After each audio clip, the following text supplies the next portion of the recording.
దేవుని యొక్క మహాకృపను బట్టి ఈ సంవత్సరం అంతయు కూడా ఆయన యొక్క సురక్షితమైన రెక్కల నీడలో మనల్ని భద్రపరిచి ఈ సంవత్సరాంతంలోకి మనల్ని నడిపించాడు.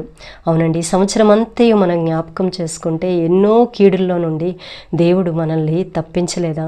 ఎన్నో రుగ్మతల్లో నుండి మనల్ని లేవనెత్తలేదా?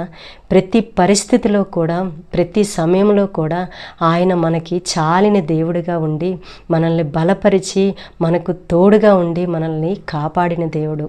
అవునండి, దేవుని వాక్యం సెలవిస్తుంది. ద్వితీయోపదేశ కాండము 11వ అధ్యాయం 11-12 వచనాలు మనం గమనిస్తే అక్కడ ఆ దేశము కొండలు లోయలు గల దేశము. అవునండి, కొండల వంటి లోయల వంటి అనుభవాలు గుండా మనం వెళ్ళినప్పటికీ కూడా ఆయన మనకి చాలిన దేవుడిగా ఉండి ప్రతి పరిస్థితుల్లో కూడా మనల్ని బలపరిచి లేవనెత్తిన దేవుడు. అవునండి, మనం జ్ఞాపకం చేసుకుంటే నీ దేవుడైన యెహోవా లక్ష్యపెట్టు దేవుడు, లక్ష్యపెట్టు దేశము, నీ దేవుడైన యెహోవా సంవత్సరాది మొదలుకొని సంవత్సరాంతం వరకు ఆయన కనుదృష్టి దాని మీద ఉన్నది అంటున్నాడు. అవునండి, ఆయన యొక్క కనుదృష్టి మనపై ఉన్నది.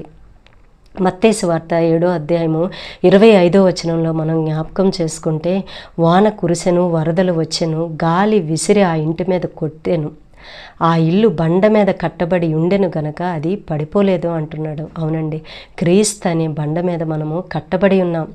వాన వచ్చింది, వరదలు వచ్చాయి, గాలి విసిరి ఆ ఇంటి మీద కొట్టింది. అయినప్పటికీ కూడా దేవుని యొక్క ఆయన యొక్క బండ మీద, క్రీస్తు అనే బండ మీద మనము కట్టబడి ఉన్నాము గనక మనము కదిలింపబడలేదు.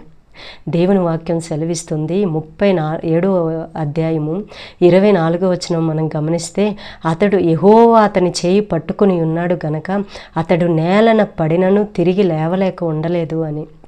అవునండి, యెహోవా మన చేయి పట్టుకుని ఉన్నాడు. ఈ సంవత్సరం అంతయు కూడా ఆయన మన చేయి పట్టుకొని మనల్ని నడిపించి ఉన్నాడు. దేవుడు ఆ పట్టణంలో ఉన్నాడు కనుక దానికి చలనం లేదంట. అవునండి.